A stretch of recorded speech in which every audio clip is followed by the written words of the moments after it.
నిర్మల్ జిల్లా కడెం మండల పరిధిలో రోడ్డు ప్రమాదం జరిగింది. ధర్మాజిపేట బస్టాండ్ ప్రాంతంలో కారు అదుపు తప్పి ఐమాస్ లైట్ స్తంభాన్ని ఢీకొట్టింది. అంతటితో ఆగలేదు, ఏకంగా చికెన్ సెంటర్లోకి దూసుకుపోయింది. దీంతో కారులో ప్రయాణిస్తున్న ఇద్దరికి తీవ్ర గాయాలయ్యాయి, మరొకరికి స్వల్ప గాయాలయ్యాయి. వెంటనే స్పందించిన స్థానికులు గాయపడిన వారిని దగ్గరలోని ఆసుపత్రికి తరలించారు.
నిర్మల్ జిల్లా కడెం మండల పరిధిలో రోడ్డు ప్రమాదం జరిగింది.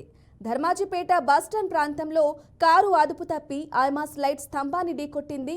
అంతటితో ఆగలేదు, ఏకంగా చికెన్ సెంటర్లోకి దూసుకుపోయింది. దీంతో కారులో ప్రయాణిస్తున్న ఇద్దరికి తీవ్ర గాయాలయ్యాయి, మరొకరికి స్వల్ప గాయాలయ్యాయి. వెంటనే స్పందించిన స్థానికులు గాయపడిన వారిని దగ్గరలోని ఆసుపత్రికి తరలించారు.